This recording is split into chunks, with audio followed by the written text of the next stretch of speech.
मिलावटी खाद्य पदार्थों पर हाईकोर्ट की सख्ती का असर हुआ है। फूड विभाग का महामाया मसाला पिसाई केंद्र पर छापामार कार्रवाई यहां की गई, जहां लकड़ी का बुरादा और रंगों से तैयार होते हुए मसाले मिले हैं। मौके से 100 किलो लकड़ी का बुरादा, 4 किलो लाल हरा पीला रंग भी बरामद हुआ है। जहां मसाला केंद्र मालिक राकेश गोयल ग्रामीण इलाकों में दरअसल मिलावटी मसाले की सप्लाई करता था, जिसके बाद ये पूरी कार्रवाई की गई है और मौके से भारी मात्रा में जहां लकड़ी का बुरादा और रंग बरामद किए गए हैं। फूड विभाग ने मौके से मसालों के लिए भी सैंपल लिए हैं। तो बड़ी कार्रवाई यहां पर की गई, जहां मिलावटी खाद्य पदार्थों पर हाईकोर्ट की सख्ती का अब असर हुआ है। ग्वालियर से ये बड़ी खबर, जहां फूड विभाग ने महामाया मसाला पिसाई केंद्र पर छापामार कार्रवाई की, तो यहां मौके से भारी मात्रा में लकड़ी का बुरादा और रंग मिले हैं। और आपको बता दें कि इन रंगों से ही जहां मसाले तैयार किए जा रहे थे, और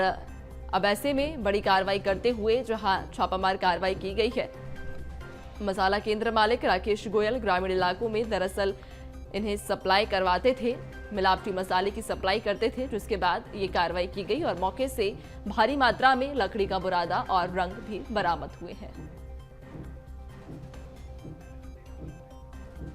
और ज्यादा जानकारी लेंगे, सहयोगी प्रहलाद हमारे साथ में जुड़ चुके हैं। प्रहलाद, ग्वालियर में बड़ी कार्रवाई की गई है, जहां फर्जी तरीके से, अवैध तरीके से मसाला बनाए जा रहे थे, उस पर बड़ी कार्रवाई हुई।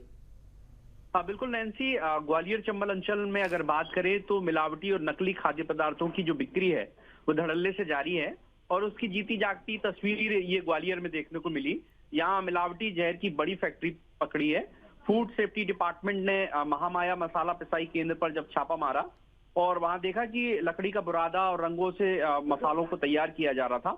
मौके से 100 किलो लकड़ी का बुरादा और 4 किलो लाल हरा पीला रंग भी मिला है और सप्लाई के लिए तैयार किया गया 500 किलो मिलावटी मसाला भी मौके पर मिला है। और जो मसाला केंद्र के मालिक हैं राकेश गोयल, पूछताछ में उन्होंने बताया कि वो पूरे ग्वालियर चंबल अंचल में ग्रामीण क्षेत्र में इस मसाले की सप्लाई करते थे। तो फिलहाल जो सैंपलिंग की वो कार्रवाई है वो कर ली गई है, क्योंकि मौके से भारी मात्रा में मिलावटी मसाला मिला है। तो अब देखना होगा कि क्या कुछ कार्रवाई इस पर कलेक्टर करते हैं, क्योंकि पूर्व में इस मुद्दे पर अगर देखें तो इस विषय पर जिले के कलेक्टर बेहद संवेदनशील रहे हैं। इनके विरुद्ध जो मिलावटखोर हैं उनके खिलाफ रासुका की कार्रवाई की गई है।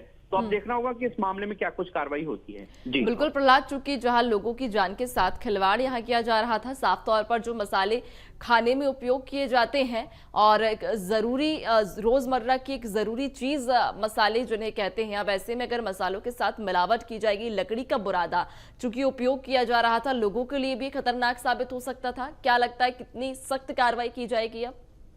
बिल्कुल बड़ी कार्रवाई की जरूरत है। और इससे पहले मैं आपको बता दूं कि अभी 2 दिन पहले ही हाईकोर्ट ने इस मामले पर सुनवाई की थी और उन्होंने भी चिंता जाहिर की थी कि जिस तरह से पूरे प्रदेश में ही मिलावटखोरी चरम पर है और इस विषय पर जो जिम्मेदार अधिकारी हैं उनसे स्टेटस रिपोर्ट तलब की थी। और उसके बाद ही संभवतः ये जो फूड सेफ्टी डिपार्टमेंट की जो टीम है वो चेती है और अब जब कार्रवाई कर रही है। जहां पर ये छापा मारा है वो दाल बाजार है। दाल बाजार प्रमुख व्यापारिक केंद्र है। यहाँ से पूरे ग्वालियर चंबल अंचल को मसाले, तेल, अन्य खाद्य सामग्री सप्लाई होती है।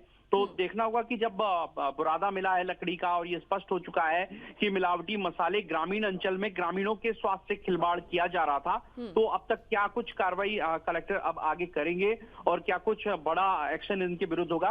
प्रारंभिक तौर पर तो इनके विरुद्ध एफआईआर की आवश्यकता थी, क्योंकि फूड सेफ्टी डिपार्टमेंट ने खुद अपनी आंखों से पूरा नजारा देखा है, लेकिन अभी तक इनके विरुद्ध कोई एफआईआर प्रहलाद, और वाकई कार्रवाई की सख्त जरूरत भी है। देखने वाली बात रहेगी कितनी सख्त कार्रवाई, कितना कड़ा एक्शन प्रशासन लेता है। बहुत शुक्रिया आपका जानकारी साझा करने के लिए।